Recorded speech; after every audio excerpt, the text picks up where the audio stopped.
My name's Brian Muganda. Yes, Brian. I would like just to say that the government of Uganda, you being the one representing the government, you should treat human resource with more valuable even than oil, whereby you are going to be so keen to make sure that you will control where the oil is going, you'll monitor all those things. But how come that human beings are being trafficked? Why can't you be the one awarding those, being the ones that people come to, those countries to come and say, government of Uganda, please give us. Not companies, and let you be the ones giving out. Right.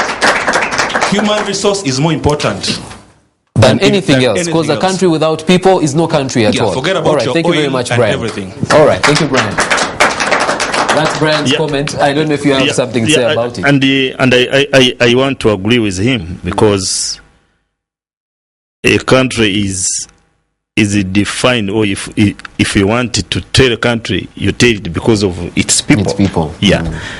And what we are saying, that's where we are going now. We are saying we should be having bilateral agreements with the receiving countries, labor receiving countries, such that these countries take on the task of ensuring the welfare of our people. Okay. Yeah, that's where we are going. Let's take the lady in the front. I'm Sandra Gayet. Yes, Sandra. My question goes back to compensation. When these guys are beaten, mistreated, and they are brought back before the contract is finished, is it all about compensating their beatings, or they can go to another destination for another job without paying more money? All right. But actually, let me ask, do people have to pay in order to get a job outside the country? Yes. Yes. Yes. So, of course, I don't have a job. Yes. Then I pay somebody to take me to get a job where I am not sure it actually is a job. Those companies are private companies. These are business people. Let me explain. Let me explain.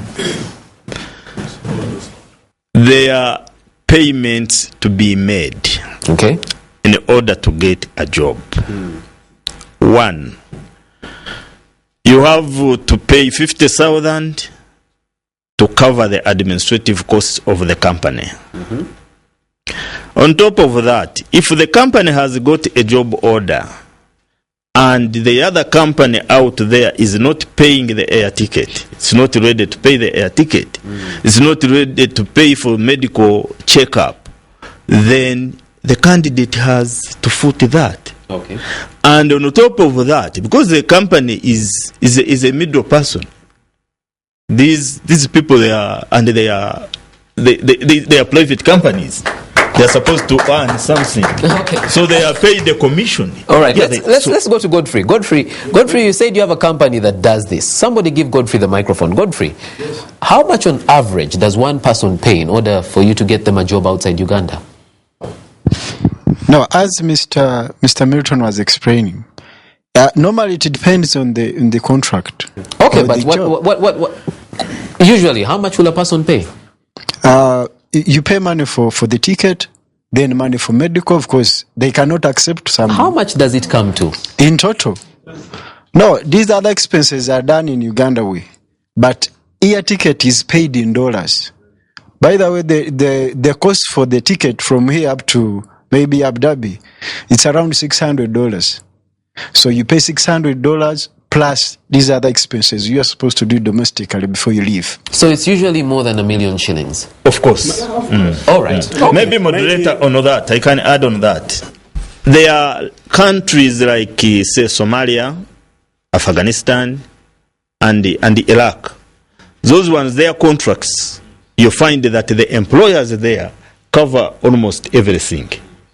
But contracts in the United Arab Emirates, the individual here, because they tell you that we want a worker here. We are not going to airlift the worker from Uganda. So if you want to go and work, then you have to find your way there. Yeah. Okay. Yeah. And maybe briefly, in addition to that, what the public should know, that the Ministry of Gender, Labour and Social Development must approve all of these charges which are made as the monitor. So the recruitment companies dialogue with them, and then they explain the expenses, and they also go and cross-check and then authorize. So members of the public who are being told to pay can seek clarification from Minister of Gender whether such payments are legal or not. And by the way, they should insist in getting receipts. Such that if there is any problem, then the company can refund their money. So don't just pay, get a receipt as well. Madam, what's your name, question or comment? Thank you. I'm Sarah. So yes, Sarah. My question is, the externalization of employment, is it for all Ugandans as a whole or only for Kampala dwellers? Because according to Afande Moses, he said the information of orientating these people who are going outside is given to the DPCs, DSOs and whatsoever who are living in Kampala. So is it only for people in Kampala? Sarah is wondering. Sarah, where are you from? Me. I'm from Bala and not Mbale town, very deep in the mountains. Very deep in Mbale, yes. Because the people deep in Mbale also go and work outside Uganda. Thank you. We know, of course, externalization for the whole Uganda, but we have made assessment, and according to the records we have in the past 2 years, the majority of the victims, all the activities are going around here. So we have begun on the program of moving out to inform and pass this information to all the DSOs and the DPCs in the country. But as of now, as we talk now, I have said there is with all of these people in the metropolitan. All right, let's maybe to add, Madam, the program is not discriminatory. It covers the whole Uganda. So don't think it is only and there is no licensed company which is in Mbale. All these are in Kampala. So that's why we are saying people. All right, let me take the gentleman next to the lady who just asked the question. Sir, your name, question or comment? Bemba Arthur. Yes, Bemba. My problem here is, why would someone give out his best description of where he comes from, the passport? And you tell me when he goes out there, his passport is taken away from him. And he depends on a permit. Because even back here at home, there are times when the Internal Affairs Ministry kind of goes out and hunts for those who don't have, let me say, the working permits alongside their passports. Okay. If I don't have my passport, aren't I really at a huge disadvantage? The only thing that identifies me as a foreigner. No, as I said, it's unfair. It's unfair not to have a passport or your document. But on the other hand, it is a policy in that country. So we don't, and we have to go through negotiations in order to avert that. At what point are your negotiations? At what point? Yes. How can I I don't know how I can rate that. It looks like these negotiations haven't yet even taken off.